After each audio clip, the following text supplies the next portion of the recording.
Pregnancy में ये मैंने पहले भी डिस्कस किया था, प्रेगनेंसी में राउंड लिगामेंट स्ट्रेचिंग होती है. पेशेंट्स हमें कहते हैं कि नलों में दर्द है, खिंचाव है. नलों में दर्द, खिंचाव, it's due to round ligament stretching, जो कि जैसे ही वेट गेन होता है, यूट्रस एक्सपैंड करती है, तो वो एक नॉर्मल चीज़ है. उसके लिए आपको बहुत ज़्यादा मेडिकेशन की ज़रूरत नहीं होती.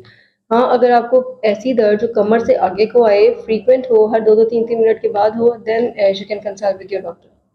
ठीक है. और प्रेगनेंसी में बेस्ट स्लीपिंग पोजीशन क्या होनी चाहिए? प्रेगनेंसी के शुरू में स्लीप पोजीशन कोई ख़ास उससे फ़र्क नहीं पड़ता, क्योंकि बच्चा छोटा है, यूट्रस छोटी है. लेकिन जैसे प्रेगनेंसी ग्रो होती है तो सुपाइन पोजीशन या सीधा लेटना अनकंफर्टेबल फील होता है, क्योंकि बच्चे के प्रेशर से एओर्टा कंप्रेस होती है, ब्लड सप्लाई कम होती है. तो हम प्रेफर करते हैं कि बाईं साइड पे करवट लेके लेटा जाए. अच्छा, अक्सर पेशेंट्स जो मेरे पास आके सवाल करते हैं वो ये करते हैं कि हमें जो है लिकोरिया का मसला है या गंदा पानी पड़ रहा है या इस तरह, तो ये क्या चीज़ नॉर्मल है और हमें कहाँ कैसे हम उसको कर सकते हैं कि अब ये एबनॉर्मल चीज़ है? जो लिकोरिया या वजाइनल डिस्चार्ज है, प्रेगनेंसी में वजाइना की ब्लड सप्लाई ज़्यादा होने की वजह से वो होता है. ये नॉर्मल है. लेकिन अगर इसमें ख़ारिश है या इसका कलर चेंज होता है, it's going from yellow to green, then you should consult with your doctor. अब एक ये थोड़ा-सा रेयर सवाल होगा, हमारी सोसाइटी में इतना कॉमन नहीं है, लेकिन फिर भी लोग पूछते हैं कि स्मोकिंग या जो हुक्का जो लोग पीते हैं, तो वो हमें कंटिन्यू रखना चाहिए? नहीं, वो कंटिन्यू नहीं रखना चाहिए. उसमें निकोटीन है जो कि बच्चे को उसकी डेवलपमेंट को इफ़ेक्ट करता है. तो अगर आप स्मोकर हैं, ये इतना रेयर नहीं है. हमारी पेरिफेरी में बहुत सारी ख़वातीन इसको यूज़ करती हैं, तो हमें इसको डिस्करेज करना है. जैसे ही आपको पता चले कि आपको प्रेगनेंसी है, आप इसको डिसकंटिन्यू कर दें. अच्छा, एक आखिरी सवाल है और लेकिन ये सबसे ज़्यादा पूछा जाने वाला सवाल है कि क्या शौहर से मिलना प्रेगनेंसी के दौरान सेफ़ है?